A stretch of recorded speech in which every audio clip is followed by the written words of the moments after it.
Hello everyone. So welcome to the new video in which we are going to talk about Maslow's hierarchy of need. Now you may have heard of this term many times. So we are going to do in this video is talk about the Maslow's hierarchy of needs in the context of marketing. Right? And as we say, marketing is all about value, which is about satisfying customer needs. This hierarchy, which is all about need, a borrowed concept from the psychological literature, was first proposed by Abraham Maslow in his 1943 paper called A Theory of Human Motivation. Right? So one of the reasons why this is so popular even outside of marketing and in psychology is because it is very simple to understand. It is a basic pyramid shape that has 5 levels in it, and there is another level that we will talk about further which was added later on.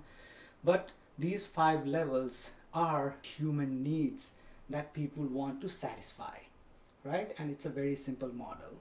So it is this desire to satisfy our basic needs that drives our behavior, right? So the underlying motivations of the consumers when they buy something or when they consume something can be understood better if we can understand the underlying needs that they are trying to satisfy. Now, this is a very relevant concept for marketing as well as consumer behavior.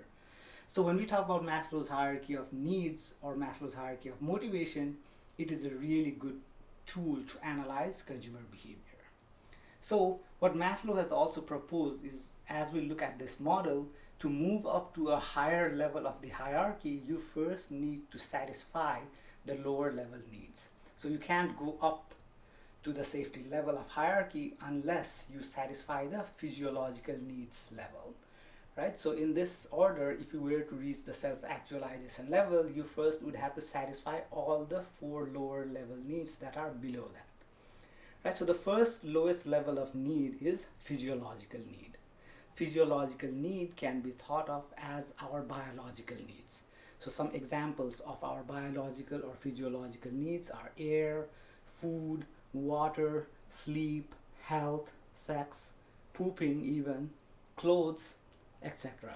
Right? So these are the basic human needs. Without satisfying those needs, we don't think about anything else. So these are our most underlying needs. So if I'm very hungry and starving, I might even put my own life at risk to get something to eat. I might even try to fight off a lion for the food. So I'm not concerned about my safety because I'm so hungry, right? So products such as food, beverages, clothes are generally geared towards satisfying physiological needs, but it does not necessarily mean that they only satisfy those needs. They might also satisfy higher level needs, as we'll talk about later. So if I'm very, very hungry and I want something to eat, I will eat anything that I can find if I'm only concerned about my physiological need and not about the safety of my health. So I don't care whether the food is good for my health or not. I just care that I want to eat. So I'm not concerned about safety needs.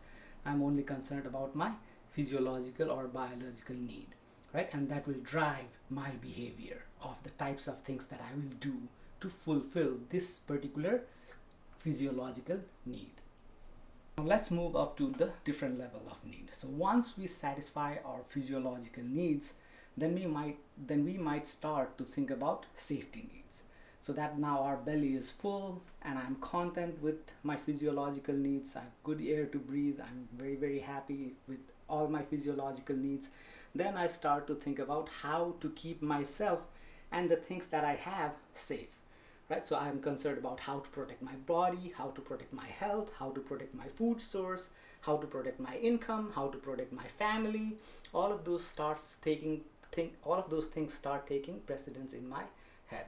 Now, if you think about it in terms of products specifically, insurance is a really, really good example where insurance tries to satisfy our safety needs. Home protection service, identity theft protections are all examples of products that are specifically geared towards satisfying the safety needs that we possess, right? So safety need might also play a role in other product categories as well. For example, when we buy a car, we might care about the safety ratings of the car, right? So when we think about such a car, Volvo is a very good example, which is very, very perceived as being a safe car, right? So people choosing safety might choose this particular car.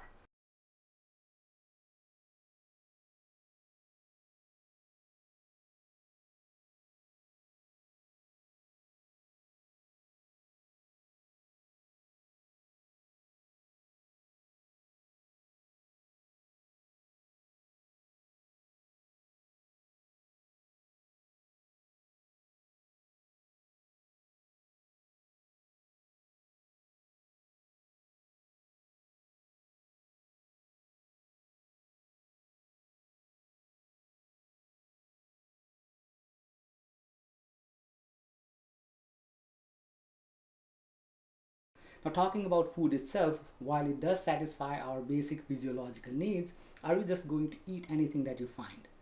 No, because you are concerned about the safety of your health as well. So you will pick and choose the things that you eat because your primary motivation at this stage might be the safety of your health and not to satisfy your physiological needs. So if you're traveling abroad, you might choose a McDonald's even though you hate McDonald's over the street side food because you think McDonald's would be safer. So the third level of needs, or higher level need than safety needs, is the need for love and belonging.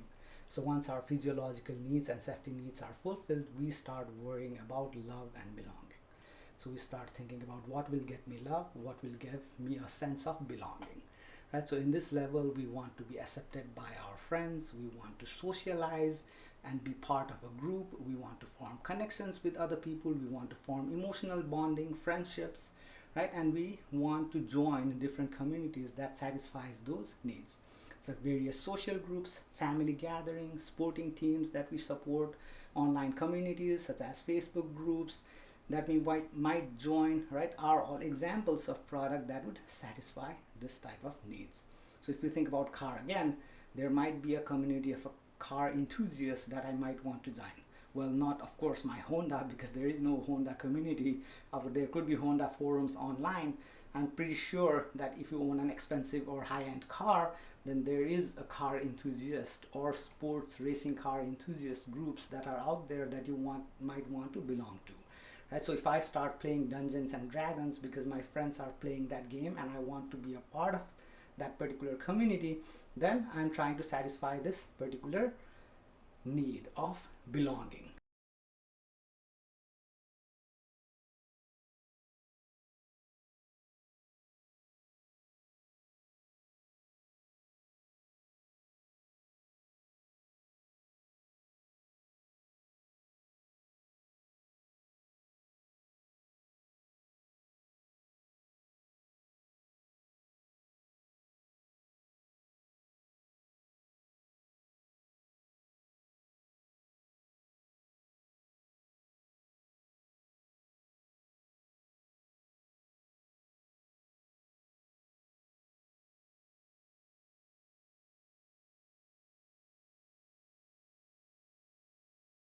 So our behavior at this stage is motivated by our need to belong and to feel loved. So if I visit a restaurant because I have a long-term valued relationship with that restaurant, does not have anything to do with food itself, then in that case, I am visiting that restaurant not to fulfill my physiological need or to fulfill my safety need, but because I want to fulfill my relationship or belonging need, right? So if I go to a barber, and many of you might have developed this relationship with your barber where you know everyone in the barber shop. Now, of course, I don't go to a barber, no hair, right? But if I went to a barber based upon all the movies that I've seen where people go to barbers, they might have a community of people in that particular location. So you know the barber, you know his family history, you know his friends, you know all the other people who come to the barber regularly, right? And you have this relationship with that barber, so you keep going back to them. So your behavior is determined not by other types of need, but by your sense of belonging, right? So that's again another example of belonging or need for love. Now once you've satisfied the belonging need, then esteem need is again another level. In this level, we want to feel respected, values, recognized, have confidence in ourselves, and to have a status amongst our peers. So we're worried about those things, right? So we will engage in behavior that will raise our self-esteem and others' opinion of us. So if we buy a car, we may not be buying the car for safety, but our primary motivation might be to figure out how other people would see me in this car. So if I buy a minivan, how will my friends react? If I drive to my friend's house in a minivan to his party, right? How will that have an impact on, what impact will that have on my image, right? So if I'm concerned about that, then I'm concerned about self-image, right? So in this case, I might buy a car that is more expensive then what I really need, the basic need is to go from point A to point B, can be satisfied by any car. But the reason that I might buy a higher level car is maybe because it makes me feel better, or maybe because it makes my friends jealous, or maybe because it gives me a higher status in front of the other people who see me driving around in that car.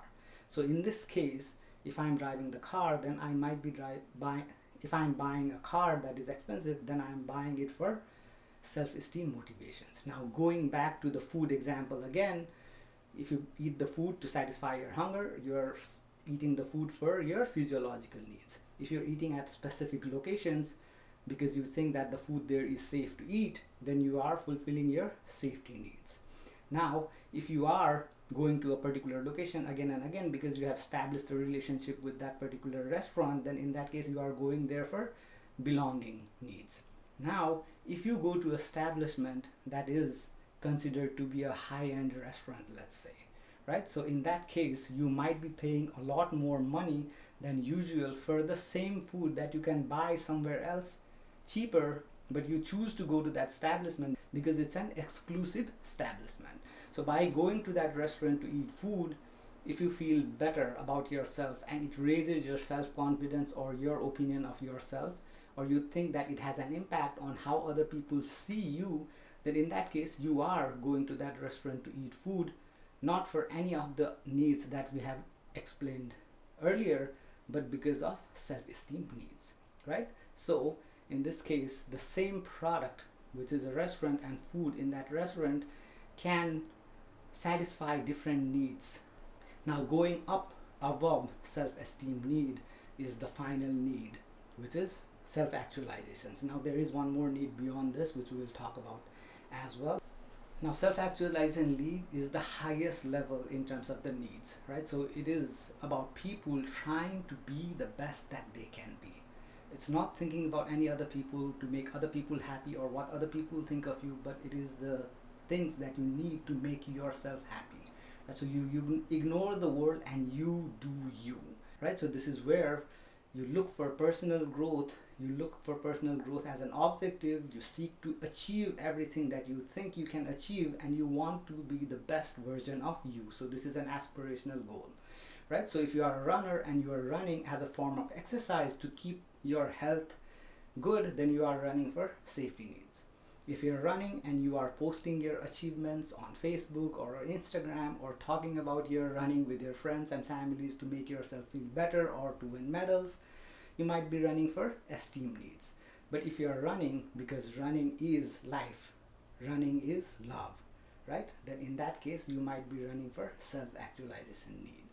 So this is a higher level need that you will think about only after you've satisfied all other levels of need.